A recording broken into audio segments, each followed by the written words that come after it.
Assalamualaikum warahmatullahi wabarakatuh. Perkenalkan, saya Epitami Sara dengan NIM 1903548 dengan absen 22 dari kelas PGSD 4B. Di sini saya akan menjelaskan mengenai tugas perkembangan dari Robert J. Havigers.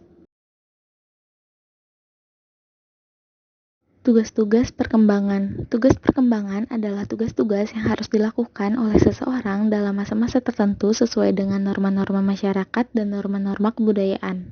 Tujuan tugas perkembangan. Yang pertama, sebagai petunjuk untuk mengetahui apa yang diharapkan masyarakat pada usia tertentu. Yang kedua, memberi motivasi kepada individu untuk melakukan apa yang diharapkan oleh masyarakat pada usia tertentu.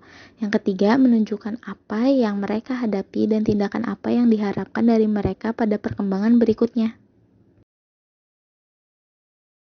Robert J. Havigers. Robert J. Havigers adalah seorang profesor pendidikan di Universitas Chicago sejak tahun 1941.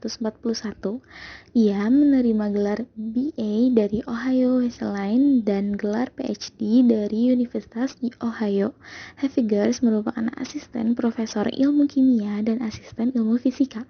Tahun 1943, ia memperkenalkan teorinya tentang tugas-tugas perkembangan. Tugas perkembangan menurut Robert J. Havigers. Menurut Havigers, tugas perkembangan adalah tugas-tugas yang harus diselesaikan individu pada fase-fase atau periode kehidupan tertentu.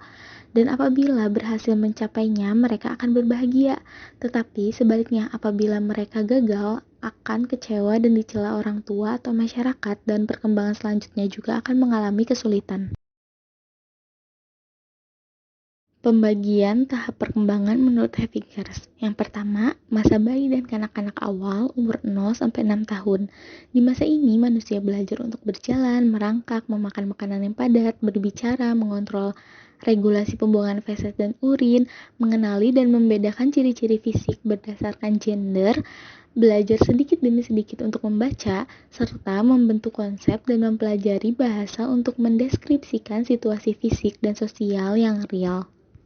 Pada masa ini, anak berada pada usia 0-6 tahun dan memiliki ciri-ciri antara lain belajar berjalan, belajar berbicara, belajar mengontrol eliminasi, belajar tentang perbedaan jenis kelamin, membentuk konsep-konsep sederhana mengenai kenyataan sosial dan fisik, belajar membedakan mana yang benar dan mana yang salah, lalu belajar mengadakan hubungan emosi.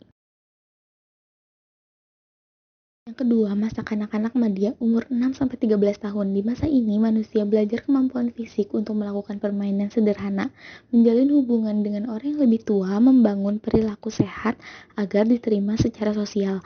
Pada masa ini, anak yang berada pada usia 6-13 tahun dan memiliki ciri-ciri antara lain membangun perilaku yang sehat, belajar keterampilan fisik yang diperlukan untuk permainan-permainan yang luar biasa, belajar bergaul dengan teman sebaya, belajar peran sosial terkait dengan maskulinitas dan feminitas, mengembangkan keterampilan dasar seperti membaca, menulis, dan berhitung, mengembangkan konsep-konsep yang dibutuhkan dalam kehidupan sehari-hari, membangun moralitas, hati nurani, dan nilai-nilai, pencapaian kemandirian, membangun perilaku dalam kelompok sosial maupun institusi. Remaja 13-18 tahun. Di masa ini, manusia belajar untuk membangun hubungan yang matang dengan kawan sebaya dari berbagai jenis kelamin, mempelajari dan menggapai salah satu peran gender, menggapai kemandirian emosional terpisah dari orang tuanya dan orang dewasa lainnya.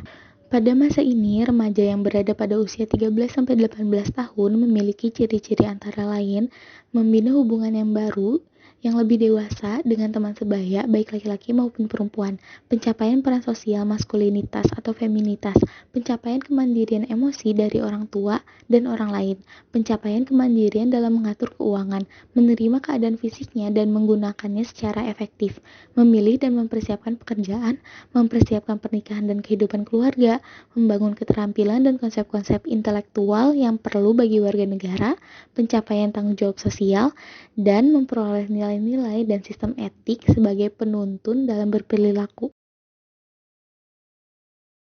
Dewasa awal usia 19-30 tahun. Di masa ini, manusia harus memilih pasangan, belajar untuk hidup berdampingan dengan pasangan hidup, membangun keluarga. Pada masa ini, mereka yang berada pada usia 19-30 tahun memiliki ciri-ciri antara lain memilih pasangan, belajar hidup bersama orang lain sebagai pasangan, mulai berkeluarga, membesarkan anak, mengatur rumah tangga, mulai bekerja, mendapat tanggung jawab sebagai warga negara, dan menemukan kelompok sosial yang cocok. Dewasa lanjut, usia 30-60 tahun. Di masa ini manusia sudah mulai mendampingi remaja dan anak-anak agar menjadi pribadi yang bahagia dan bertanggung jawab.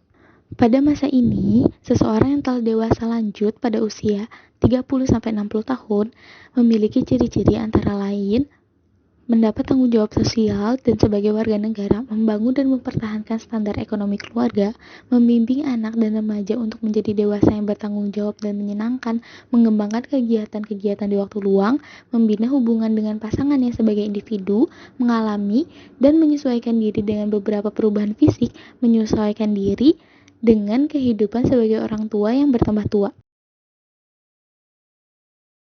Dia lanjut usia di atas 60 tahun. Di masa ini, manusia biasanya menyesuaikan dengan penurunan kekuatan fisik dan kesehatan, menyesuaikan terhadap penurunan pendapatan dan pensiun. Pada masa lanjut, mereka yang berada pada usia 60 tahun memiliki ciri-ciri antara lain menyesuaikan diri dengan penurunan kekuatan fisik dan kesehatan, menyesuaikan diri dengan situasi pensiun dan penghasilan yang semakin berkurang, menyesuaikan diri dengan keadaan kehilangan pasangan, suami atau istrinya, membina hubungan dengan teman sesama usia lanjut, melakukan pertemuan-pertemuan sosial, membangun kepuasan kehidupan, dan yang terakhir, kesiapan menghadapi kematian. Sekian pemaparan materi dari saya. Terima kasih.